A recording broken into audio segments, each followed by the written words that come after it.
welcome to Heavy D Storytelling. How are you doing Welcome today? to Heavy D Storytelling. We are going to be reading the Bible, Book of Judges. Judges. And Kim, do you want to do the synopsis? Sure. And Kim will be doing the synopsis today.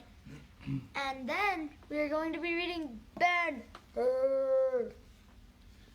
So I want to let you know we got some new lighting equipment, so hopefully I'm not in the dark, but now I've got little circles in my glasses. So I hope that's okay. Hi, Mom. Thanks for the compliment about the lighting. So, Rebecca helped me try to come up with a position, and hopefully when I'm reading, the glare isn't too bad on my glasses, but at least you can see me. I'm not in the dark, so that's always a good thing. So, JJ, what are we doing? Hey JJ, what are we doing? Oh, I think Mom's home. You know how I know that Mom's home? Because my phone tries to attach to the Bluetooth in the car when she comes home. Every time. Without fail. JJ, what are you doing? He's getting Mom. Yay! So if I just waited 5 more minutes, it's my fault. So sorry about that.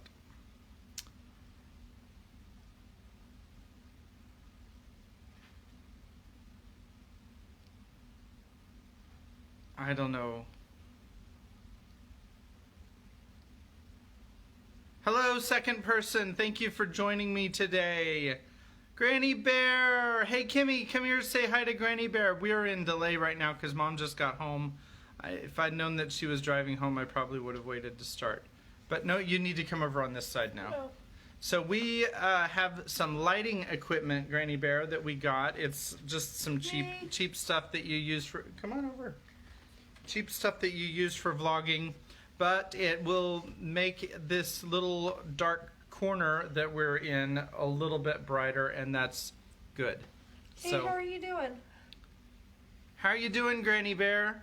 The problem is that there's a delay still, and I don't know if the delay, how long the delay is. It'll probably be like, it probably is in every live stream. It is in every live stream. In fact, there's a funny story because we were doing a ceremony one time, and we were playing, this was the brass quintet here at Fort Sam Houston, and the brass quintet was playing the ceremony, and we played the, it must have been the anthem, and then they did the prayer right after the anthem, and in the middle of the prayer, we started hearing the anthem over the speakers. And we were like, that's really strange. And the guy kept saying the prayer. I was really impressed. The chaplain was able to continue saying the prayer, even though the anthem was going on over the speakers, which was really awkward. And so then what happened was that they were actually broadcasting a live stream of the ceremony. And what we were hearing was the delay. They had the speakers for the live stream on, and nobody turned them off. And the guy that was doing the live stream, I don't think he actually realized that it was happening because he was listening to it in his headphones. So, looks like we got ice cream. Oh, we're finishing the ice cream is what's happening. I see. See, that's IC for ice cream. Get it? Okay, so... At this time, I know we're a little bit late getting started, but we are going to pick up, we just read Judges chapter 15, now we're going to read Judges chapter 16, one of the most famous stories from the book of Judges. Kimmy and JJ, are you listening? Yeah. Or are you just eating ice cream? Both. Kimmy says both, JJ says he's listening. So that means JJ is not eating ice cream, and Kimmy's actually doing both simultaneously. So, I'd like to see if that's an actual reality. This is Judges chapter 16. This is the English Standard Version because that's the version that I've been reading from lately for the past 3 years. Samson went to Gaza, and there he saw a prostitute, and he went into her. The Gazites were told, "Samson has come here." And they surrounded the place and set an ambush for him all night at the gate of the city. They kept quiet all night, saying, "Let us wait till the light of the morning, then we will kill him." But Samson lay till midnight, and at midnight he arose and took hold of the doors of the gate of the city and the 2 posts, and pulled them up, bar and all, and put them on his shoulders, and carried them to the top of the hill that is in front of Hebron. After this, he loved a woman in the valley of Sorek, whose name was Delilah. And the lords of the Philistines came up to her and said to her, "Seduce him, and see where his great strength lies, and by what means we may overpower him, that we may bind him to humble him. And we will each give you 1,100 pieces of silver." So Delilah said to Samson, "Please tell me where your great strength lies, and how you might be bound, that one could subdue you." What a strange question to ask someone. Samson said to her, "If they bind me with 7 fresh bowstrings that have not been dried, then I shall become weak and be like any other man."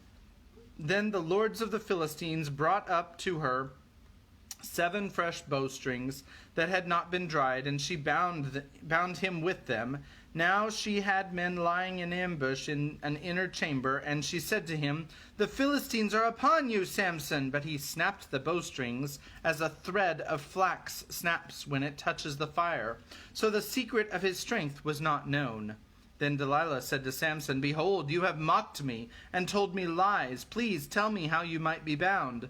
And he said to her, "If they bind me with new ropes that have not been used, then I shall become weak and be like any other man." So Delilah took new ropes and bound him with them, and said to him, "The Philistines are upon you, Samson." And the men lying in ambush were in an inner chamber, but he snapped the ropes off his arms like a thread. Then Delilah said to Samson, "Until now you have mocked me and told me lies. Now tell me how you might be bound." And he said to her, "If you weave the 7 locks of my head with the web and fasten it tight with the pin, then I shall become weak and be like any other man." So while he slept, Delilah took the 7 locks of his head and wove them into the web, and she made them tight with the pin, and said to him, "The Philistines are upon you, Samson." But he awoke from his sleep and pulled away the pin, the loom, and the web. You'd think that by now he would think that something was up. And she said to him, "How can you say I love you when your heart is not with me? You have mocked me these 3 times, and you have not told me where your great strength lies." And when she pressed him hard with her words day after day, and urged him, his soul was vexed to death. And he told her all his heart, and said to her, "A razor has never come upon my head, for I have been a Nazirite to God from my mother's womb. If my head is shaved, then my great strength will leave me, and I shall become weak and be like any other man." When Delilah saw that he had told her all his heart, she sent and called the lords of the Philistines, saying, "Come up again, for he has told me all his heart." Then the lords of the Philistines came up to her and brought the mockery in their hands. She made him sleep on her knees, and she called a man and had him shave off the 7 locks of his head.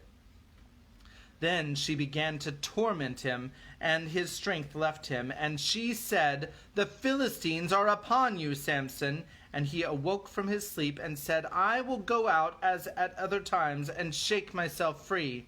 But he did not know that the Lord had left him. And the Philistines seized him and gouged out his eyes and brought him down to Gaza and bound him with bronze shackles. And he ground at the mill in the prison, but the hair of his head began to grow again after it had been shaved. Now the lords of the Philistines gathered to offer a great sacrifice to Dagon, their god, and to rejoice, and they said, Our God has given Samson, our enemy, into our hand. And when the people saw him, they praised their God, for they said, Our God has given our enemy into our hand, the ravager of our country, who has killed many of us. And when their hearts were merry, they said, Call Samson, that he may entertain us. So they called Samson out of the prison, and he entertained them. They made him stand between the pillars, and Samson said to the young man who held him by the hand, Let me feel the pillars on which the house rests, that I may lean against them. Now the house was full of men and women. All the lords of the Philistines were there, and on the roof there were about 3,000 men and women, who looked on while Samson entertained. Then Samson called to the Lord and said, O Lord God, please remember me, please strengthen me only this once, O God, that I may be avenged on the Philistines for my 2 eyes. And Samson grasped the 2 middle pillars on which the house rested, and leaned his weight against them, his right hand on the one, and his left hand on the other. And Samson said, Let me die with the Philistines. Then he bowed with all his strength, and the house fell upon the lords and upon all the people who were in it. So the dead whom he killed at his death were more than those whom he had killed during his life. Then his brothers and all his family came down and took him and brought him up and buried him between Zorah and Eshtaol in the tomb of Manoah his father. He had judged Israel 20 years. That is the end of chapter 16. Chapter 17 will be tomorrow. Is it okay? I know we've got the circles. Okay, so at this time, we are going to do the synopsis. Kimberly, are you ready? Yes, I'm ready. Okay, I'm going to go ahead and get up.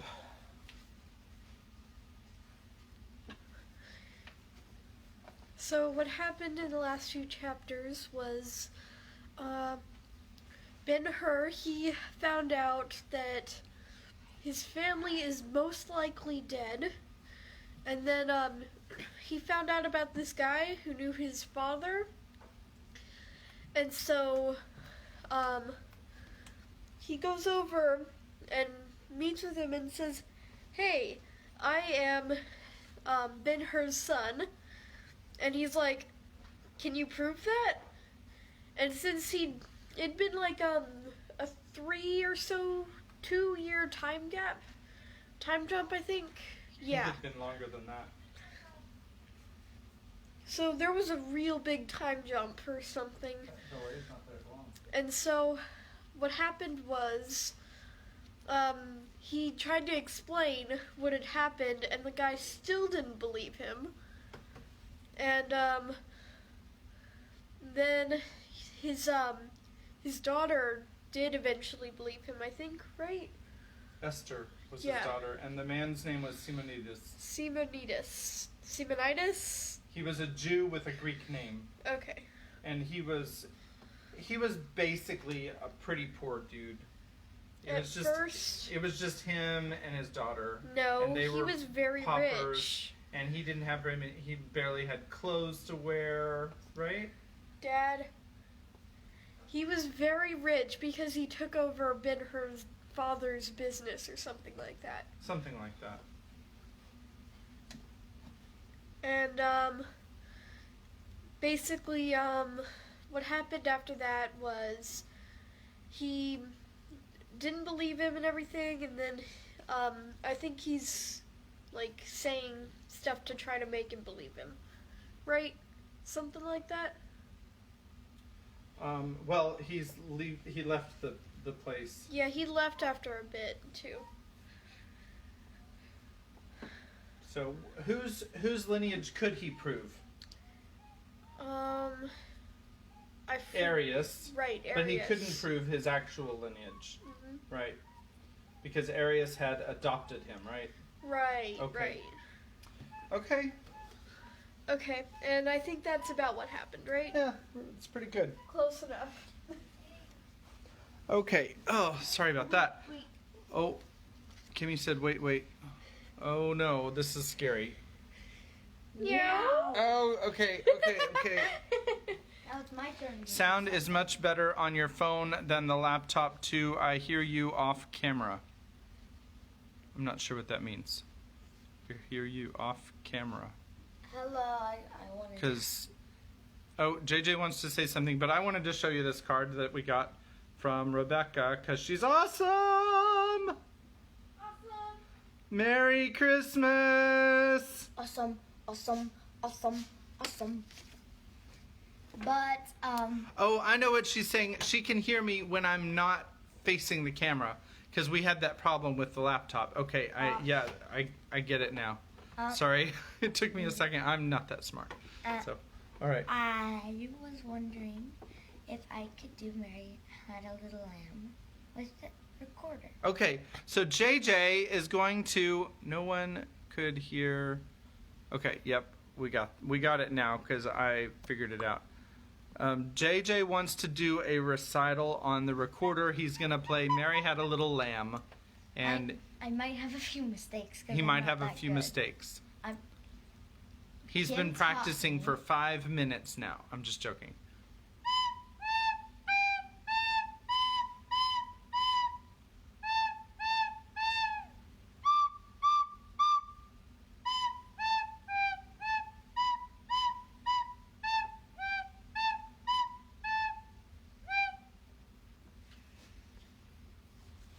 Sorry, I had to put my book down. That was very good. Go ahead and throw your hearts up if you liked his little recital. And now we're going to start chapter 4 of book 4 of Ben-Hur. That's H-U-R, her. Like her, the nephew or whatever it is of Caleb from the Old Testament. All right, so are you guys settled? Y'all can be in the same room, it's okay, but I need y'all to settle. Mom says yay, JJ. Are y'all settled now? Yeah. All right. Here we go. Scarcely was Ben-Hur gone when Simonides seemed to wake as from sleep. By the way, the chapter is called Simonides and Esther. His countenance flushed, the sullen light of his eyes changed to brightness, and he said cheerily, "Esther, ring, quick!" She went to the table and rang a service bell. One of the panels in the wall swung back, exposing a doorway which gave admittance to a man who passed round to the merchant's front and saluted him with a half-salaam. "Moloch, here, nearer to the chair," the master said imperiously. "I have a mission which shall not fail through the sun, though the sun should. Hearken. A young man is now descending to the storeroom, tall, comely, and in the garb of Israel. Follow him, his shadow not more faithful, and every night send me report of where he is, what he does, and the company he keeps. And if, without discovery, you overhear his conversations, report them word for word, together with whatever will serve to expose him, his habits, motives, life. Understand you? Go quickly. Stay, Melech. If he leaves the city, go after him. And mark you, Melech, be as a friend. If he bespeak you, tell him what you will to the occasion most suited, except that you are in my service. Of that, not a word. Haste! Make haste!" The man saluted as before and was gone. Then Simonides rubbed his wan hands together and laughed. "What is the day, daughter?" JJ, are we okay? Yeah, he's settling. I asked him to feed the dogs and then I remembered not doing it. Okay.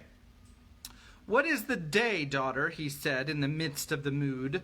What is the day? I wish to remember it for happiness come. See and look for it laughing, and laughing tell me, Esther. The merriment seemed unnatural to her, and, as if to entreat him from it, she answered sorrowfully, Woe's me, father, that I should ever forget this day. His hands fell down the instant, and his chin, dropping upon his breast, lost itself in the muffling folds of flesh composing his lower face. True, most true, my daughter, he said, without looking up. This is the 20th day of the 4th month. Today, 5 years ago, my Rachel, thy mother, fell down and died. They brought me home, broken as thou seest me, and we found her dead of grief. Oh, to me she was a cluster of campfire in the vineyards of Engedi. I have gathered my myrrh with my spice. I have eaten my honeycomb with my honey. We laid her away in a lonely place, in a tomb cut in the mountain, no one near her. Yet in the darkness she left me a little light, which the years have increased to a brightness of morning. He raised his hand and rested it upon his daughter's head. Dear Lord, I thank thee that now in my Esther my lost Rachel liveth again.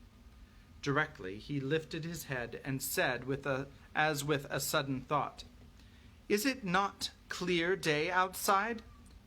It was when the young man came in.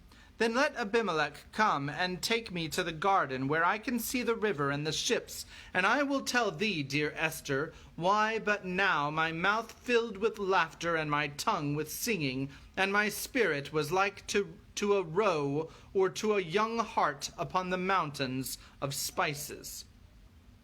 In answer to the bell, a servant came, and at her bidding pushed the chair set on the little wheels for the purpose, out of the room to the roof of the lower house, called by him his garden, out through the roses and by beds of lesser flowers, all triumphs of careful attendance. But now, unnoticed, he was rolled to a position from which he could view the palace tops over against him on the island, the bridge in lessening perspective to the farther shore, and the river below the bridge crowded with vessels, on swimming amidst the dancing splendors of the early sun upon the rippling water. There the servant left him with Esther.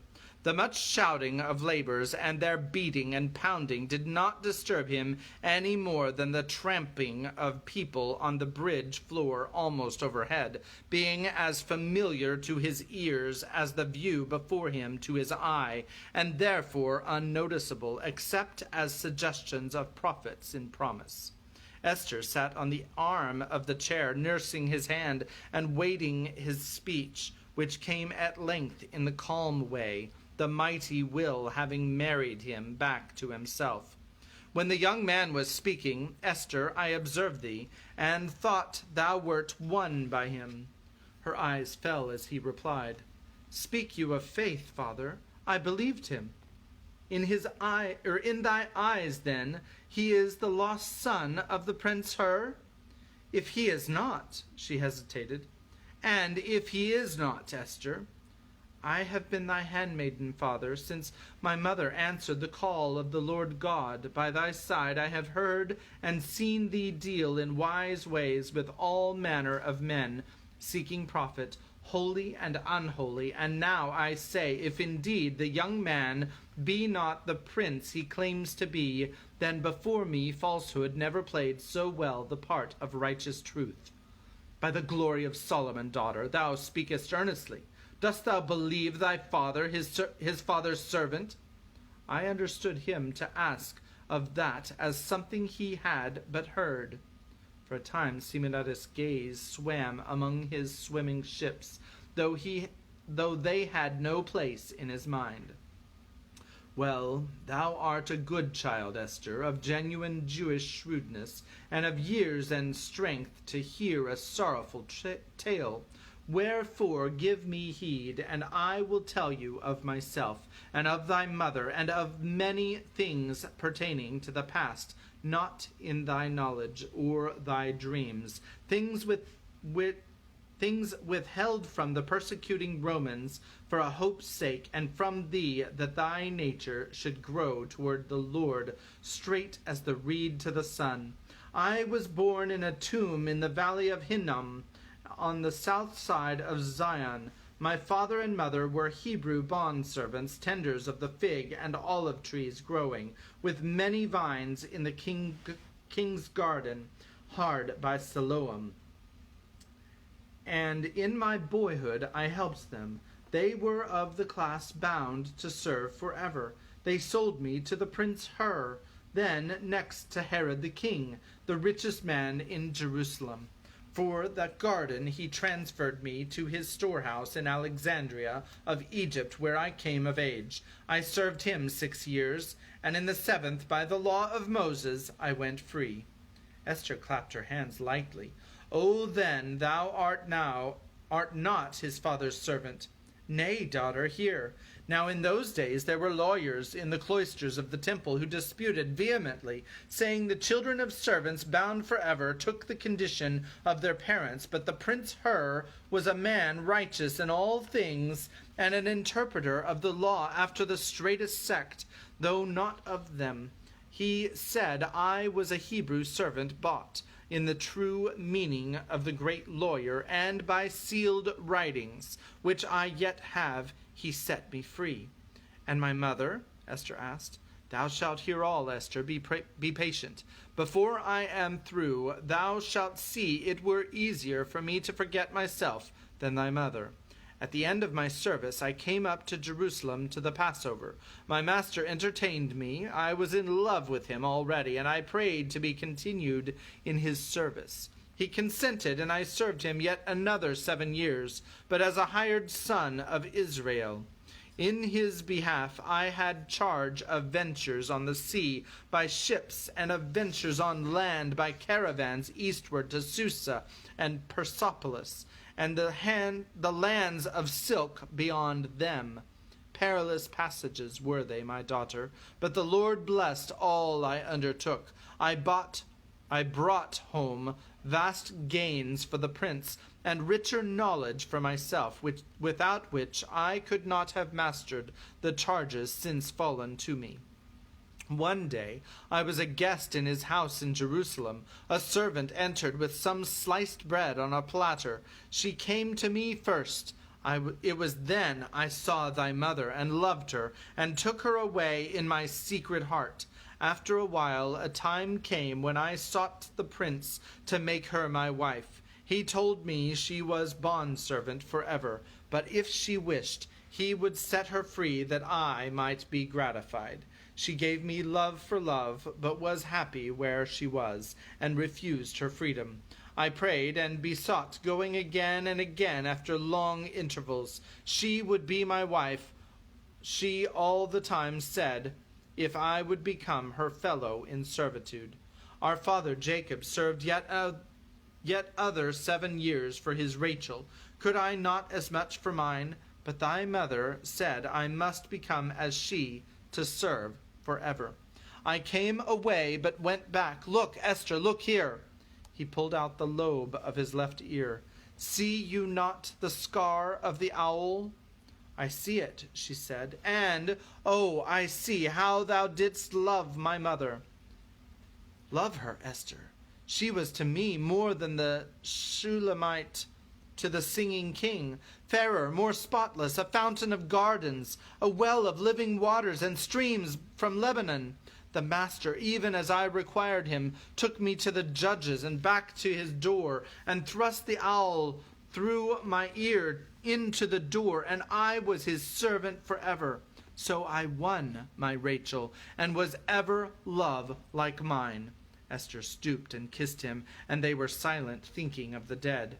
My master was drowned at sea, the first sorrow that ever fell upon me, the merchant continued. There was mourning in his house, and in mine here in Antioch, my abiding place at the time. Now, Esther, mark you, when the good prince was lost, I had risen to be his chief steward, with everything of property belonging to him in my management and control.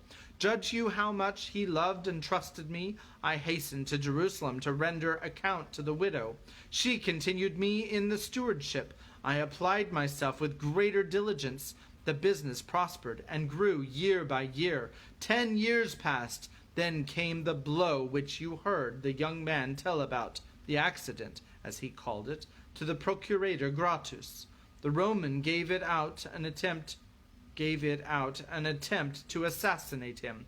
Under that pretext, by leave from Rome, he confiscated to his own use the eminent fortune of the widow and the children. Nor stopped he there, that there might be no reversal of the judgment. He removed all the parties interested. From that dreadful day to this, the family of her has been lost. The son, whom I had seen as a child, was sentenced to the galleys. The widow and daughters are supposed to have been buried in some of the many dungeons of Judea, which, once closed upon the doomed, are like sepulchres, sealed and locked. They passed from the knowledge of men as utterly as if the sea had swallowed them unseen. We could not hear how they died, nay, not even that they were dead. Esther's eyes were dewy with tears. Thy heart is good, Esther, good as thy mother's was, and I pray it have not the fate of most good hearts, to be trampled upon by the unmerciful and blind. But hearken further. I went up to Jerusalem to give help to my benefactress, and was seized at the gate of the city and carried to the sunken cells of the tower of Antonia. Why? I knew not, until Gratus himself came and demanded of me the moneys of the house of Hur, which he knew, after our Jewish custom of exchange, were subject to my draft in the different marts of the world. He required me to sign to his order. I refused. He had the houses, lands, goods, ships, and movable property of those I served. He had not their moneys. I saw, if I kept favor in the sight of the Lord, I could rebuild their broken fortunes. I refused the tyrant's demands. He put me to torture. My will held good, and he set me free, nothing gained. I came home and began again in the name of Simonides of Antioch instead of the Prince Hur of Jerusalem. Thou knowest, Esther, how I have prospered, that the increase of the millions of the prince in my hands was miraculous. Thou knowest how, at the end of 3 years, while going up to Caesarea, I was taken and a second time tortured by Gratus, to compel a confession that my goods and monies were subject to his order of confiscation. Thou knowest he failed as before. Broken in body, I came home and found my Rachel dead of fear and grief for me. The Lord our God reigned, and I lived.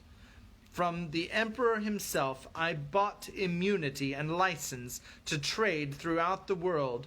Today, praised be he who maketh the clouds his chariot and walketh upon the winds. Today, Esther, that which was in my hands for stewardship is multiplied into talents sufficient to enrich a Caesar. He lifted his head proudly. Their eyes met. Each read the other's thought. What shall I with the treasure, Esther? He asked without lowering his gaze. My father, she answered in a low voice. Did not the rightful owner call for it but now? Still his look did not fail. And thou, my child, shall I leave thee a beggar? Nay, father, am not I, because I am thy child, his bondservant? And of whom was it written, Strength and honor are her clothing, and she shall rejoice in time to come? A gleam of ineffable love lighted his face as he said, The Lord hath been good to me in many ways, but thou, Esther, art the sovereign excellence of his favor. He drew her to his breast and kissed her many times. Hear now, he said with a clearer voice, hear now why I laughed this morning. The young man faced me the apparition of his father in comely youth. My spirit arose to salute him. I felt my trial days were over and my labors ended. Hardly could I keep from crying out. I longed to take him by the hand and show the balance I had earned, and say, Lo, 'tis all thine. and I am thy servant, ready now to be called away. And so I would have done, Esther, so I would have done. But that moment 3 thoughts rushed to restrain me. I will be sure he is my master's son. Such was the first thought. If he is my master's son, I will learn somewhat of his nature. Of those born to his riches, bethink you, Esther, how many there are in whose hands riches are but breeding curses. He paused while his hands clutched, and his voice shrilled with passion. Esther, consider the pains I endured at the Romans' hands. Nay, not Gratus alone, the merciless wretches who did his bidding the first time and the last were Romans, and they all alike laughed to hear me scream. Consider my broken body and the years I have gone shorn of my stature. Consider thy mother yonder in her lonely tomb, crushed of soul as I of body. Consider the sorrows of my master's family, if they are living, and the cruelty of their taking off if they are dead. Consider all, and with heaven's love about thee, tell me, daughter, shall not a hair fall or a red drop run in expiation? Tell me not, as the preachers sometimes do, tell me not that vengeance is the Lord's. Does he not work his will harmfully as well as in love by agencies? Has he not his men of war more numerous than his prophets? Is not his the law, eye for eye, hand for hand, foot for foot?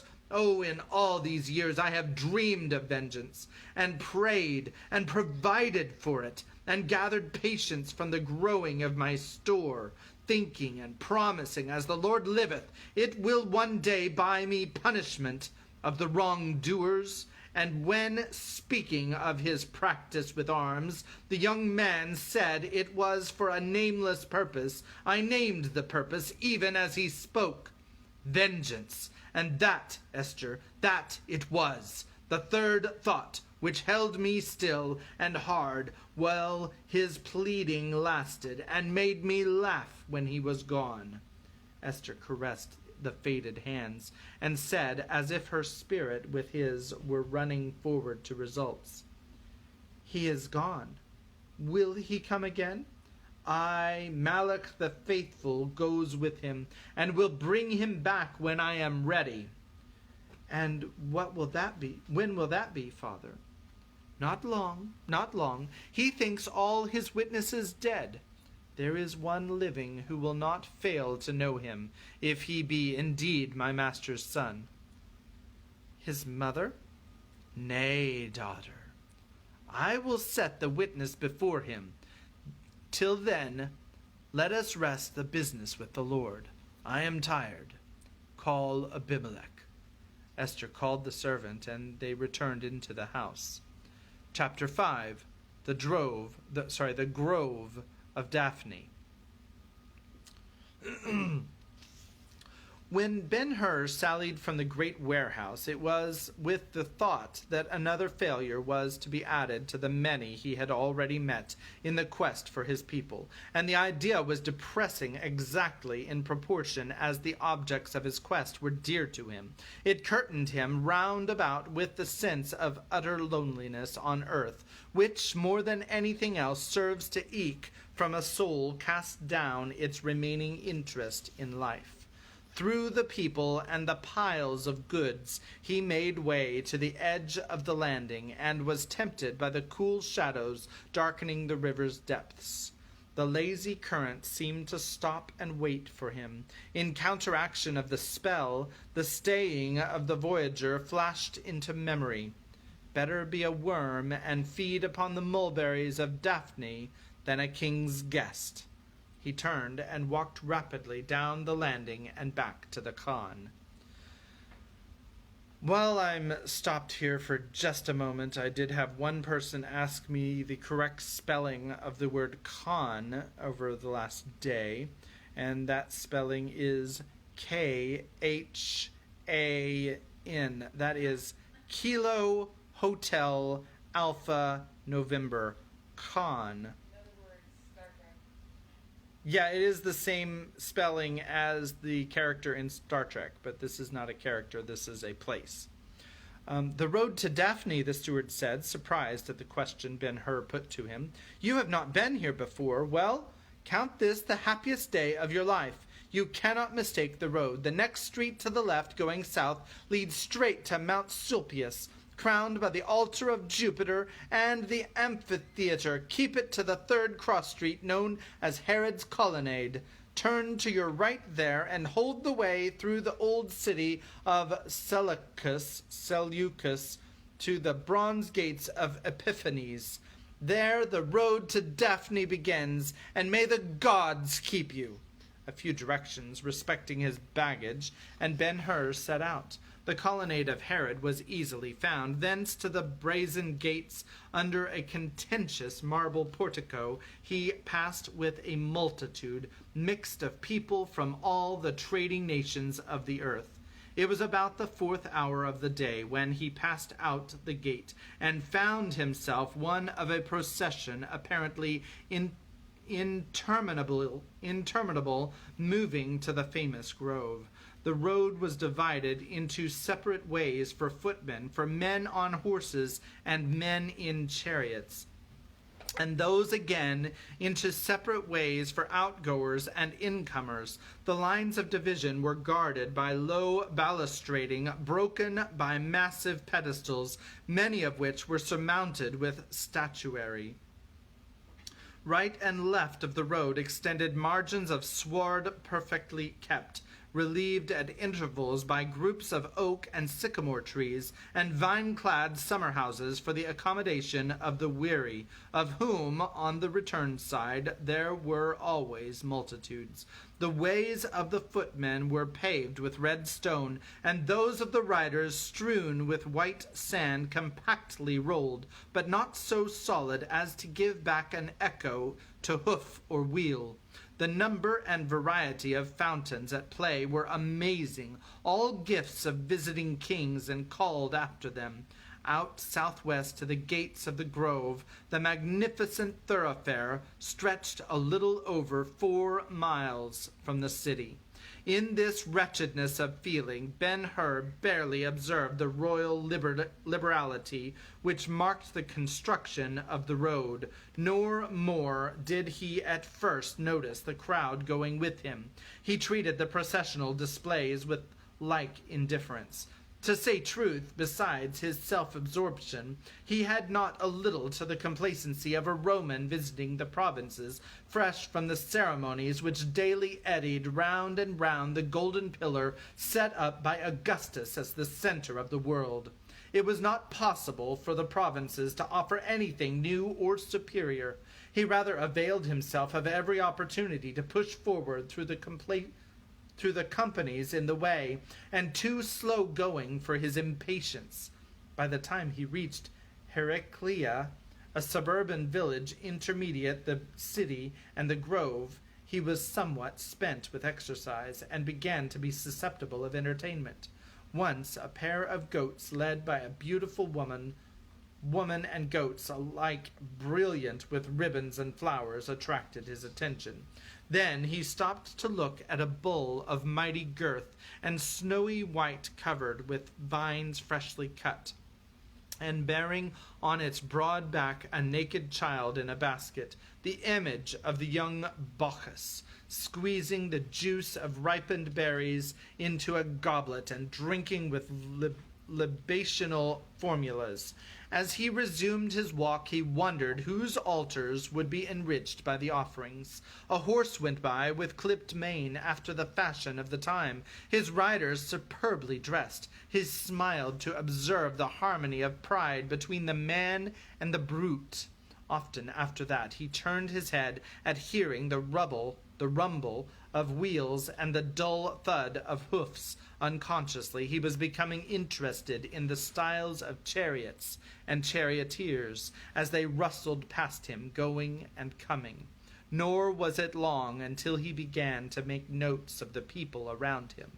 He saw they were of all ages, sexes, conditions, and all in holiday attire. One company was uniformed in white, another in black, Some bore flags, some smoking censers. Some went slowly, singing hymns. Others stepped to the music of flutes and tabourets. If such were the going to Daphne every day in the year, what a wondrous sight Daphne must be. At last there was a clapping of hands, and a burst of joyous cries, following the pointing of many fingers. He looked and saw upon the brow of a hill at the templed gate of the consecrated grove. The hymns swelled to louder strains, the music quickened time, and borne along by the impulsive current, and sharing the common eagerness, he passed in, and Romanized in taste as he was, fell to worshipping the place. Rearward of the structure was, which graced the entranceway, a purely Grecian pile. He stood upon a broad esplanade paved with polished stone. Around him a restless exclamatory multitude in gayest colors, relieved against the iridescent spray flying crystal white from fountains. Before him, off to the southwest, dustless paths radiated out into the garden, and beyond that into a forest over which rested a veil of pale blue vapor. Ben-Hur gazed wistfully, uncertain where to go. A woman that moment exclaimed, "Beautiful! But where to now?" Her companion,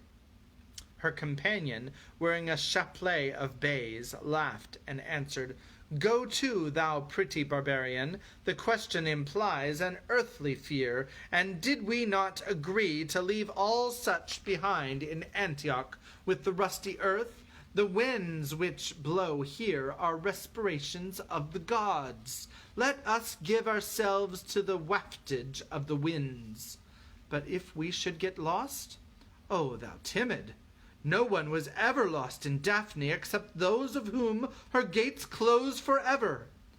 "And who are they?" she asked, still fearful. "Such as have yielded to the charms of the place, and chosen it for life and death. Hark! Stand we here, and I will show you of whom I speak." Upon the marble pavement there was a scurry of sandaled feet. The crowd opened, and a party of girls rushed about the speaker and his fair friend, and began singing and dancing to the tabourets they themselves touched.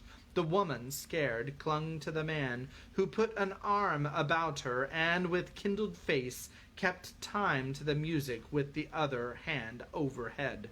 The hair of the dancers floated free, and their limbs blushed through the robes of gauze which scarcely draped them. Words may not be used to tell of the voluptuousness of the dance. One brief round, and they darted off through the yielding crowd lightly as they had come. "Now, what think you?" cried the man to the woman. "Who are they?" she asked. "Devadasi, priestesses devoted to the temple of Apollo. There is an army of them. They make the chorus in celebrations. This is their home. Sometimes they wander off to the other cities, but all they make is brought here to enrich the house of the divine musician. Shall we go now?"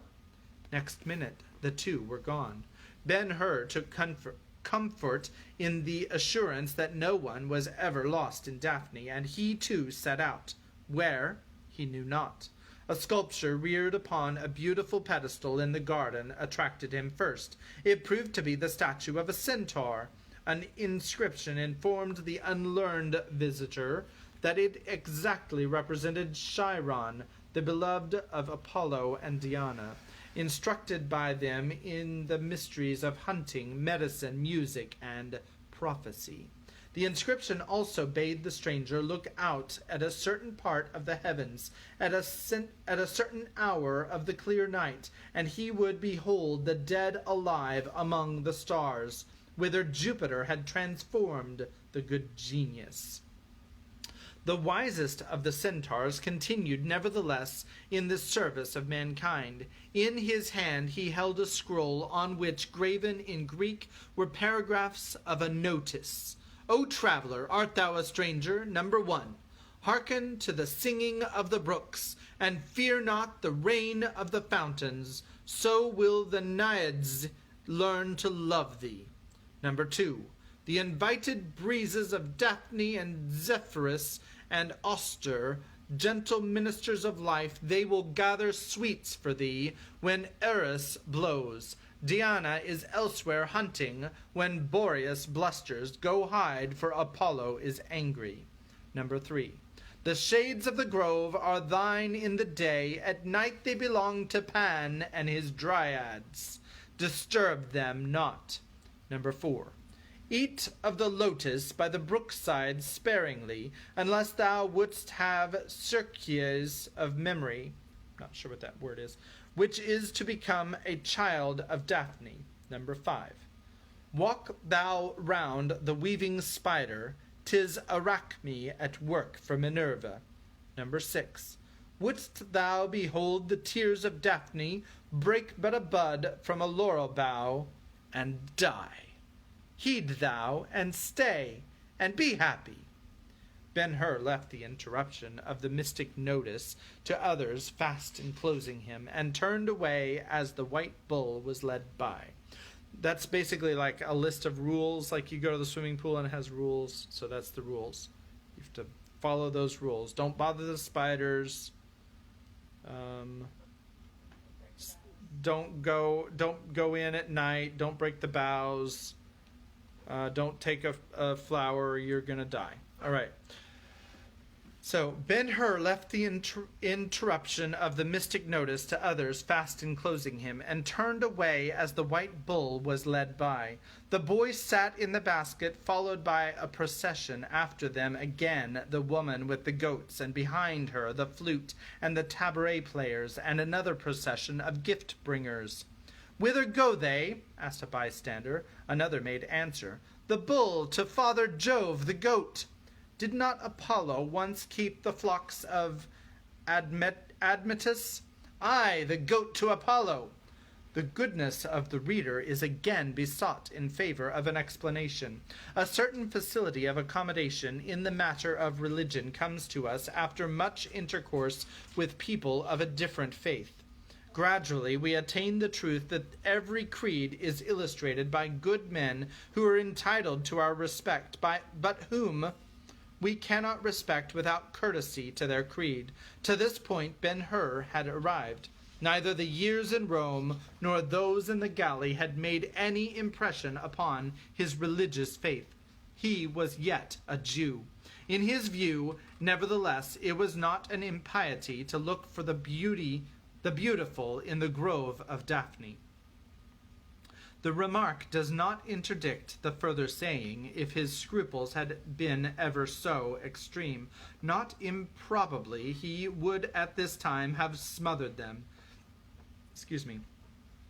He was angry, not at the irritable from chafing of a trifle, nor was his anger like the fool's pumped from the wells of nothing, to be dissipated by a reproach or a curse. It was the wrath peculiar to ardent natures, rudely awakened by the sudden annihilation of a hope, dream, if you will, in which the choicest happiness were thought to be certainly in reach. In such case, nothing intermediate will carry off the passion. The quarrel is with fate. Let us follow the philosophy a little further, and say to ourselves it were well in such quarrels if fate were something tangible to be dispatched with a look or a blow, or a speaking personage with whom high words were possible. Then the unhappy mortal would not always end the affair by punishing himself. In ordinary mood, Ben-Hur would not have come to the grove alone, or coming alone he would have availed himself of his position in the consul's family, and made provision against wandering idly about. Unknowing and unknown, he would have had all the points of interest in mind, and gone to them under guidance, as in the dispatch of business, or, wishing to squander days of leisure in the beautiful place, he would have had in hand a letter to the master of it all, whoever he might be. This would have made him a sightseer, like the shouting herd he was accompanying, whereas he had no reverence for the deities of the grove, nor curiosity a man in the blindness of bitter disappointment. He was adrift, not waiting for fate, but seeking it as a desperate challenger. Everyone has known this condition of mind, though perhaps not all in the same degree. Everyone will recognize it as the condition in which he has done brave things with apparent serenity, and everyone reading will say, "Fortunate for Ben-Hur, if the folly which now catches him is but a friendly harlequin, with whistles and painted cap, and not some violence with a pointed sword, pitiless." And that's the end of chapter 5. That's where we're going to stop today. The next chapter is chapter 6, The Mulberries of Daphne. And the first word is Ben-Hur. I hope you're enjoying the reading. I think that our delay is actually not nearly as long when I'm on the phone. I hope that you're enjoying the story. This is a really good story. I know not a lot really happened in the last 2 chapters. We learned a little about Simonides and Esther, and he went into this pagan garden. So that's about all that happened, but obviously, just as always, there's a lot of details. And I'm going to leave you and bid you adieu at this time. I hope to see you back again tomorrow, and God bless you and have a good night. We will make sure and feed the dogs tomorrow before we read, because they're a little bit rambunctious right now. Good night. Here's JJ. Good night. All right, we will see you tomorrow. Good night.